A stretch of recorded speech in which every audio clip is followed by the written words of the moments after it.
What is up, Silence Insurance community? It is your host, Ouija, or Edwin Hubble as I'm known in-game. And I would first like to apologize. This is a late upload. I would have uploaded on either Friday or earlier this weekend as opposed to late Sunday night.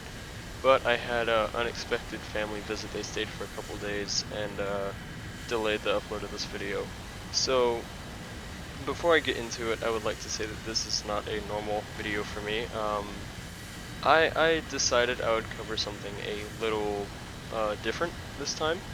It's a mechanic in the game that I feel a lot of people struggle with in the beginning, or even seasoned players, they struggle with this as well.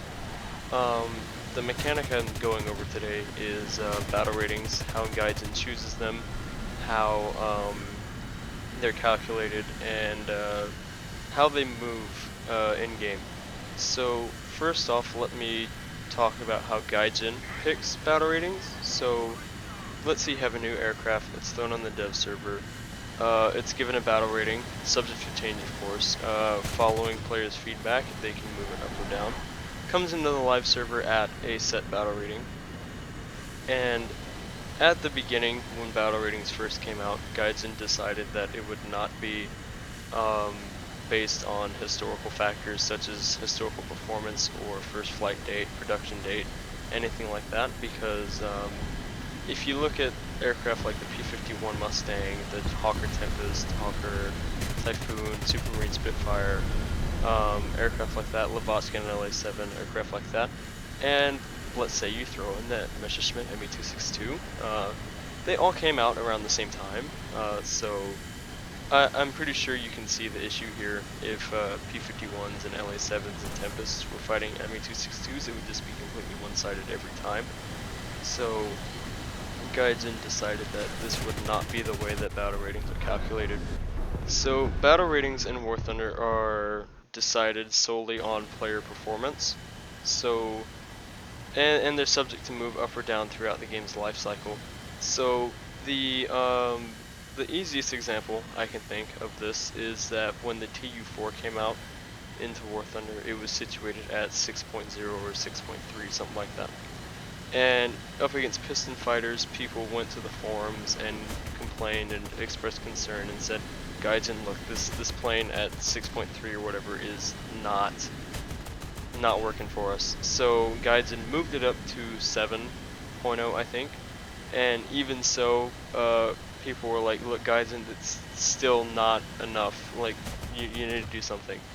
So they moved it up to 8.0, where it still sits today. And even at third generation jets, sometimes still have an issue with this aircraft.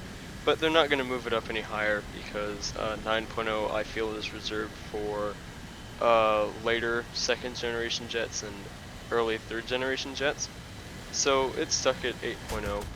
And the battle rating system is also subject to the inverse, so you can have a plane situated at a certain battle rating, and people can say, look, Gaijin, it's not good enough at this battle rating. So Gaijin will go in, evaluate player statistics, aircraft statistics, and say, you know what, you're right, we'll move it down. And I know it's a little late for this, but I would just like to say that this video covers only the aviation side of the game, not the not ground or naval. So if you were thinking this is all encompassing, it's not. Although I would assume that the battle rating calculations for ground and naval are the same. The way Gaijin picks their battle ratings is the same across all three aspects of the game, so that's some commonality between the three. So with that out of the way, I'd like to move into the simpler two of the three game modes in the game. So realistic and simulator battles are largely the same in the way that battle ratings are calculated. So you have a plane, let's say situated at 5.0. That plane will not see planes lower than 4.0 or higher than 6.0. So it works on a plus or minus 1.0 battle rating scale. So that it's real simple to understand. You take in one plane, you are either up tiered, down tiered, or you're evenly tiered. So that's good. You can have a slight down tier, slight up tier, or full down tier, full up tier. Just depends on how generous the matchmaking system is feeling for that certain game. So it's real simple to understand because you only have one plane, only one battle rating to calculate, so that's pretty straightforward. Where it gets a little muddy and gritty is in arcade, where you have multiple aircraft. So I will be, it is calculated on a mathematical formula, which I will be posting on the screen right now. So as you can see for the formula, it is 2a plus b plus c over 4. So A, B, and C being your highest battle rating aircraft, your B is your second, and C is your third. Or if they're all the same battle rating, just plug in where you see fit, divided by 4. So let's take an example of this. So you have 2 times, let's say you have an aircraft at 3.3, another aircraft at 3.0, and another aircraft at 2.7.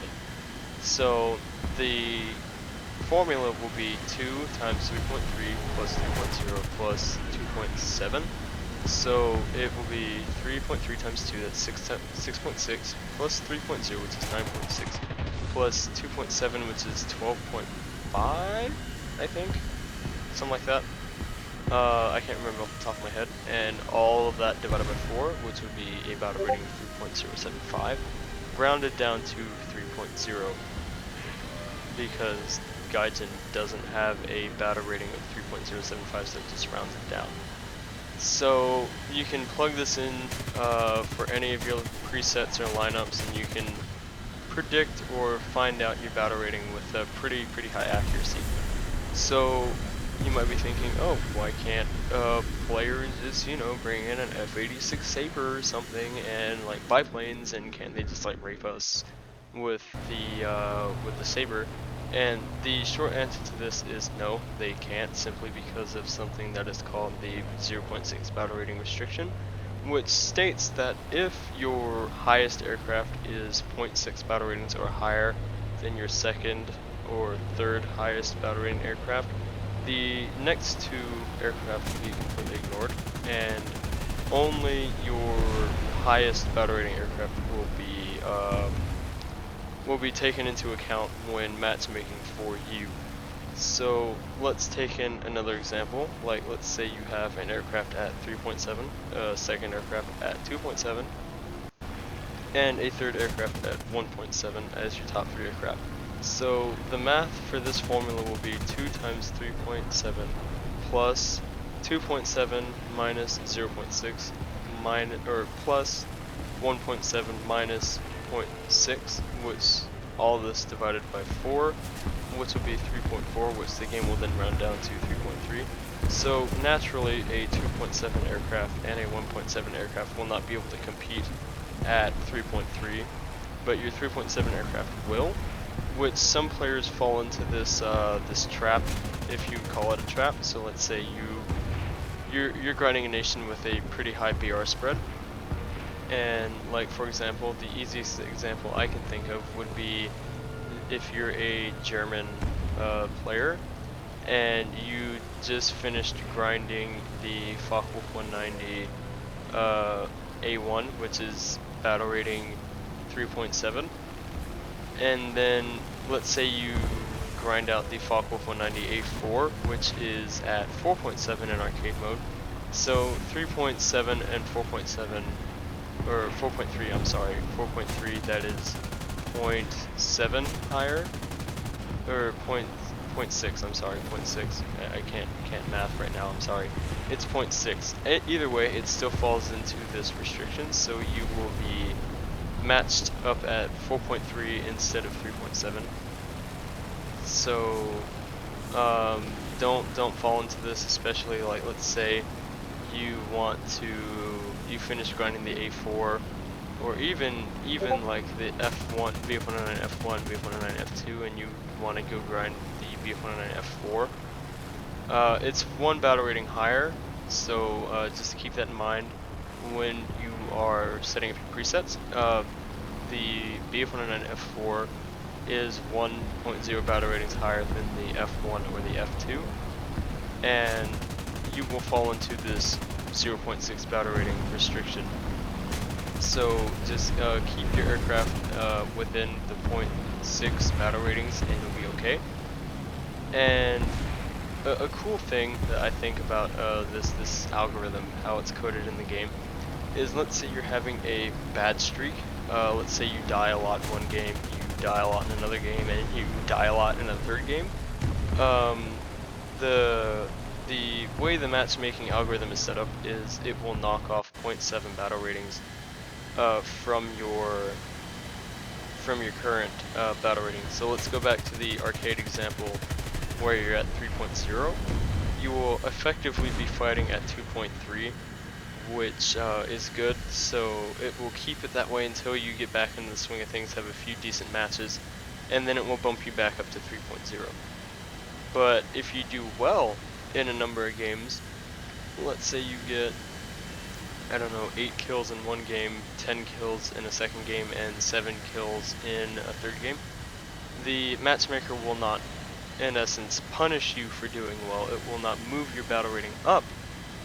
You will be staying at 3.0, so that's really nice. It's kind of like a comeback bonus if you think about it that way, where they make it a little bit easier for you for a couple matches, and then you move back up when the matchmaking algorithm decides that you have proven to have gotten back into the swing of things. So a few good things about this, the way it's calculated in Arcade Simulator or Realistic, is you can gauge what other types of aircraft you might be seeing in the match that you go into. The way it's calculated is relatively straightforward, so anybody, even if you are not that great at math, you should be able to figure out this formula, assuming you can figure out or keep the order of operations in order. So that's good. And another thing is that higher level aircraft are difficult to be matched up against, especially in arcade, because the only way you can really be fighting higher level aircraft is if someone is not doing too well and they get matched down into your bracket. So that's pretty good in arcade. Fighting higher level aircraft is a lot more common in Realistic, only because there's such a high amount of people playing various battle ratings of aircraft in Realistic and simulators. And especially in arcade, it also helps you if you're having a bad run of games.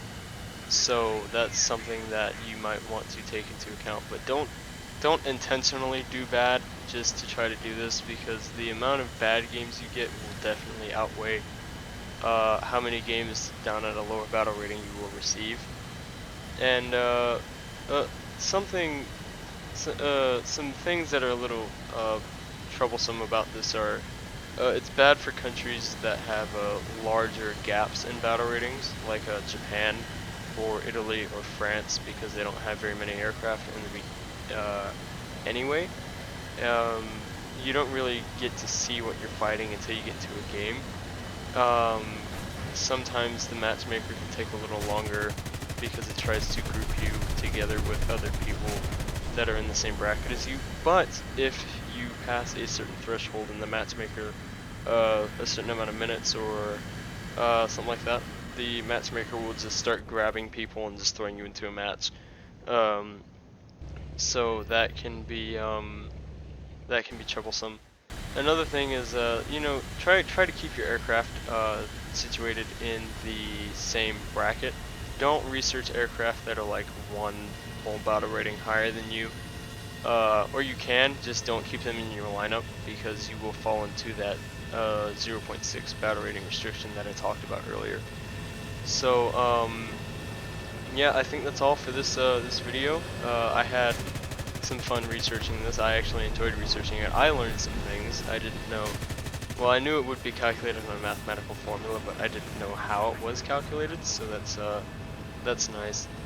So yeah, if you guys want me to present details on another topic in-game topic, leave your comments down below, and I'll pick something that I find interesting, or whichever has the most upvotes. If you enjoyed the video, be sure to like, comment, and subscribe. I'm trying to grow the channel and trying to take over the world with my worth and knowledge. So let's help me reach that goal by subscribing and hitting that notification button so you don't miss a video when it comes out. And with that said, I think I'm going to call it here, my dudes, and I will see you in the next one. Peace out.